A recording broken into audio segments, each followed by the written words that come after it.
नमस्कार। इस एक्सप्लेनर में हम एक बहुत ही दिलचस्प ऐतिहासिक सफर पर निकलने वाले हैं। हम बात करेंगे कि कैसे भारत का राष्ट्रवाद धीरे धीरे एक विशाल और एकजुट जन आंदोलन में बदल गया। ये सिर्फ कुछ घटनाओं की टाइमलाइन नहीं है, ये कहानी है अलग अलग संघर्षों के एक साथ जुड़ने की। आज के इस विश्लेषण में हम जिन प्रमुख पड़ावों से गुजरेंगे वो हैं पहले विश्व युद्ध का असर और आर्थिक संकट, सत्याग्रह का उदय, रॉलेट एक्ट और जलियांवाला बाग का दर्दनाक वाकया, उसके बाद असहयोग और खिलाफत आंदोलन और आखिर में स्वराज के अलग अलग मायने। तो चलिए सीधे अपने पहले हिस्से की ओर बढ़ते हैं और समझते हैं कि पहले विश्व युद्ध के बाद भारत में आर्थिक संकट का वो कौन सा बारूद था जो फटने को पूरी तरह तैयार था। हालात कितने संगीन थे, इसका अंदाजा सिर्फ एक आंकड़े से लगाया जा सकता है। 12 से 13 मिलियन, जी हां, 1,20,00,000 से भी ज्यादा लोग। 1921 के आसपास अकाल और इन्फ्लुएंजा महामारी ने इतने लोगों की जान ले ली थी। सोच कर देखिए, ये सिर्फ एक नंबर नहीं है, बल्कि एक पूरे देश की बेबसी और पीड़ा का अक्स है। और मुसीबतें सिर्फ यहीं तक सीमित नहीं थी। 1913 से 1918 के बीच जरूरी चीजों की कीमतें बिल्कुल दोगुनी हो गईं। ग्रामीण इलाकों से नौजवानों को जबरन सेना में भर्ती किया जाने लगा और फिर फसलें भी बर्बाद हो गईं। भारी टैक्स और इस भयंकर भुखमरी ने आम जनता को उस मुहाने पर लाकर खड़ा कर दिया जहां से एक बहुत बड़े जन विद्रोह का जन्म होना तय था। अब आते हैं हमारे दूसरे हिस्से पर, सत्याग्रह का विचार। इसी भयानक पीड़ा के बीच महात्मा गांधी जनवरी 1915 में भारत लौटे। दिलचस्प बात यह है कि भारत आने से काफी पहले ही वो दक्षिण अफ्रीका में नस्लवादी कानूनों के खिलाफ अपने इन अनोखे तरीकों का सफलतापूर्वक परीक्षण कर चुके थे। उन्होंने दुनिया के सामने सत्याग्रह का विचार रखा। उनका सीधा सा तर्क था कि अगर आपका मकसद सच्चा है और आपका संघर्ष अन्याय के खिलाफ है, तो आपको उत्पीड़क से लड़ने के लिए किसी भी तरह की शारीरिक हिंसा या आक्रामकता की कोई जरूरत नहीं है। तो इस पूरे दर्शन का जो असल निचोड़ है वो इस बात में है कि सत्याग्रह कोई कायरता या निष्क्रिय कमजोरी नहीं थी, बल्कि ये सत्य और प्रेम पर टिका एक बहुत ही सक्रिय और शक्तिशाली आत्मबल था। गांधी जी का स्पष्ट मानना था कि अहिंसा ही सर्वोच्च धर्म है। और इस दर्शन ने काम भी किया। गांधी जी ने बहुत ही कम समय में इसकी ताकत साबित कर दी। 1917 में बिहार के चंपारण में दमनकारी बागान व्यवस्था के खिलाफ और फिर 1918 में गुजरात के खेड़ा और अहमदाबाद में किसानों और मिल मजदूरों के हकों के लिए उन्होंने बहुत ही सफल स्थानीय आंदोलन खड़े किए। अब बढ़ते हैं तीसरे खंड की तरफ, रॉलेट एक्ट और जलियांवाला बाग। इन शुरुआती और स्थानीय जीतों से लोगों में एक नया हौसला जागा था। लेकिन 1919 में अंग्रेजी हुकूमत ने जल्दबाजी में एक बहुत ही सख्त कानून पास कर दिया, रॉलेट एक्ट। इस काले कानून ने सरकार को ये ताकत दे दी कि वो बिना कोई मुकदमा चलाए किसी भी राजनीतिक कैदी को 2 साल तक जेल में डाल सकती थी। जाहिर है, पूरे देश में इसके खिलाफ भयंकर गुस्सा फूट पड़ा। इस अन्याय के खिलाफ गांधी जी ने 6 अप्रैल को एक अहिंसक सविनय अवज्ञा हड़ताल का आह्वान किया।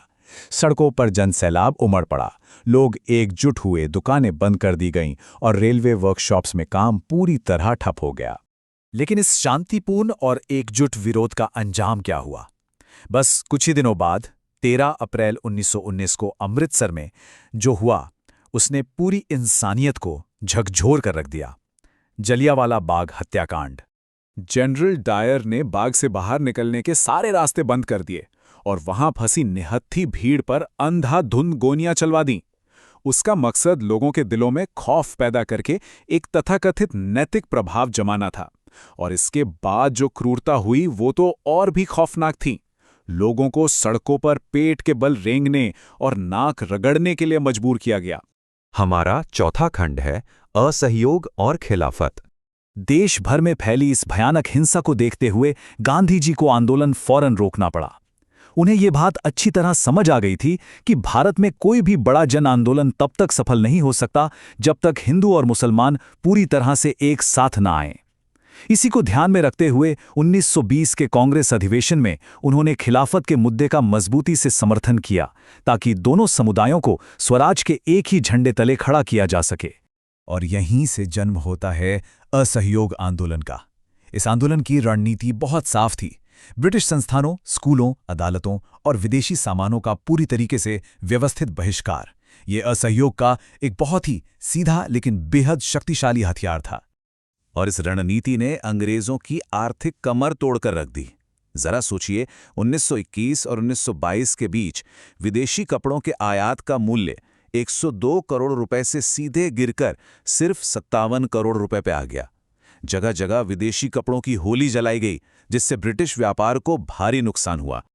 अब आते हैं अपने 5वें और आखिरी खंड पर, स्वराज के अलग अलग रूप।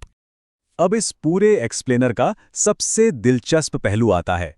स्वराज का नारा तो एक था, लेकिन समाज के अलग अलग हिस्सों ने इस शब्द का अपने अपने हिसाब से क्या मतलब निकाला। देखिए, शहरों में तो मध्यम वर्ग ने शांति से स्कूलों और अदालतों का बहिष्कार किया, लेकिन अवध में क्या हुआ? वहां बाबा रामचंद्र के नेतृत्व में किसानों ने ऊंचे लगान और बेगार के खिलाफ बगावत कर दी और बाजारों में लूटपाट की। वहीं दूसरी तरफ गुडेम हिल्स में आदिवासियों ने अपने जंगलों के अधिकार के लिए सीधा गुरिल्ला युद्ध छेड़ दिया।